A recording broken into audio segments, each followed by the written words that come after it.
Developed under the codename Project Mercury, the Game Gear from Sega was an 8-bit 4th generation handheld game system released on October the 6th, 1990 to Japanese gamers and in April 1991 throughout North America and Europe. It was also released in 1992 in the Australian market. The Game Gear's primary competition was the Nintendo Game Boy, the Atari Lynx and NEC's Turbo Express. Shower gel makes me tingle. Sega TV weather spot. Ever wondered what weathermen wear below the waist? Game Gear! Well, okay, what? Comes with 4 games, one size, all the colors, yours for $99.99, and it's unisex! Be this good. Say Sega! The Game Gear shares much of its internal hardware with the Sega Master System and can even play Sega Master System games thanks to the use of an adapter. Sega positioned the Game Gear in the market with its full-colour backlit screen and landscape format as a technically superior option to owning a Nintendo Game Boy. Even though the Game Gear was somewhat rushed to the market, its unique game library and price point gave it an edge over the Atari Lynx and the Turbo Express. However, it was much more expensive than the Game Boy. Also, with its short battery life and its relatively small library in comparison and fairly weak support from its parent company, the Game Boy dominated the Game Gear, leaving Sega with just 10.6 million units sold by the March of 1996. The Game Gear was discontinued sometime in 1996 and 1997.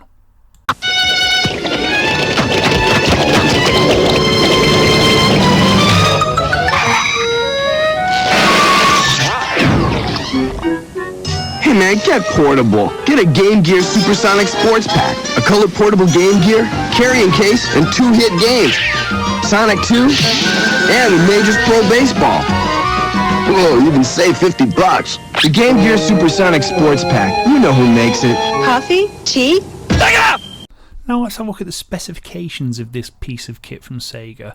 The system itself uses an 8-bit 3.5 MHz Z80 CPU, which was the same as the Master System. It has a 3.2 square inch screen which can display 32 colours from a palette of 4096 with a display resolution of 160 pixels by 144. The screen is backlit, however, needing 6 AA batteries, the Game Gear only has a battery life of around 3 to 5 hours.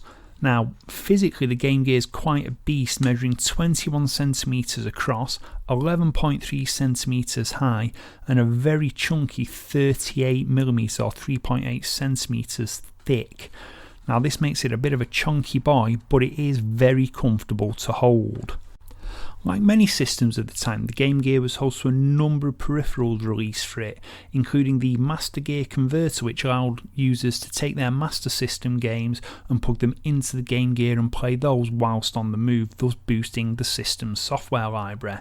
There was also an analog TV tuner which was released for the system in Japan, North America and Europe, which turned the Game Gear into something which was highly desirable to many youngsters at the time, in that it became a fully portable TV that you could watch wherever you were. During its lifespan, over 300 titles were released for the Game Gear. Now, as mentioned, many of these were little more than direct ports from the Master System with minimal alterations made to suit the Game Gear's lower resolution and smaller screen size. However, there were some Game Gear specific titles which more fully utilised the Game Gear's slightly more advanced display specifications in terms of colours, and there were many games which were converted down from the Mega Drive which never saw a release on the Master System. Even the Sega Saturn franchise Panzer Dragoon saw a Game Gear version released, but the less said about that, the better. Now, if you own a Game Gear today, there are a number of mods that can be done to the hardware to improve your user experience. The main one of these is known as the McWill mod, and it fits the Game Gear with a modern backlit LCD screen, which also has a number of extra features attached to it, such as the ability to scale the resolution up to match the new LCD's native resolution and to adjust it so Master System games look better on the screen. You can also do a mod to the system which allows you to output the hardware to a TV or a VGA monitor, which Could be useful if you're wanting to capture gameplay footage, for example, directly from original hardware. So what do I think of the Game Gear? Well, I think it's a great little system, especially given the limitations of the hardware and when it was produced.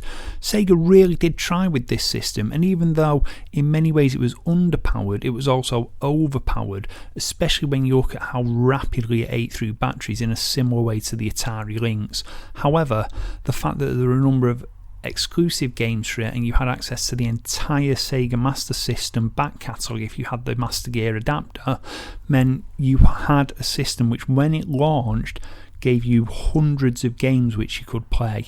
Now obviously a lot of people don't like the Game Gear because of its size and the battery life, but those people should really give the system another try. Sure, you're not going to slip it in your pocket like a Game Boy or a Game Boy Color, but you are going to be able to experience basically full-on console titles as opposed to just handheld variants. So games like Castle of Illusion, you're not getting some cut-down tweak-to-work version if you don't want to. You get the full fat experience, either as the Game Gear cartridge version itself or using the Sega Master System version through the converter. Now, Game Gears can be quite expensive to buy, especially if they've had their boards recapped or they've already been pre-modded with the McWill mod. I'm fortunate, I've borrowed, and I say that in inverted commas, mine from my mother-in-law, who got it as a Christmas present last year from my brother-in-law. But search around eBay and you can find them for reasonable prices, and I'd recommend people do that. The Game Gear is a great little system to play on, even if you're using all original hardware like me and the screen's a bit difficult to see. You can still have fun. There are some great Sonic the Hedgehog titles for it, there's the Disney titles, there's versions of Streets of Rage and Streets of Rage 2 which are excellent. In fact, the whole library's excellent. Just don't bother with the Panzer Dragoon game. It really is that awful. Hey everyone, this is Learned Rod from 81632bit. Don't forget, if you enjoyed this video, to hit the like button. If you liked it that much and you want to see more, hit the subscribe button and ring the bell to be notified of any new updates and uploads. And yeah, even if you don't like it, let me know. You can hit the dislike button, you can leave a comment down below, or you can go over to my Twitter feed at 8_16_32bit and tell me what you think.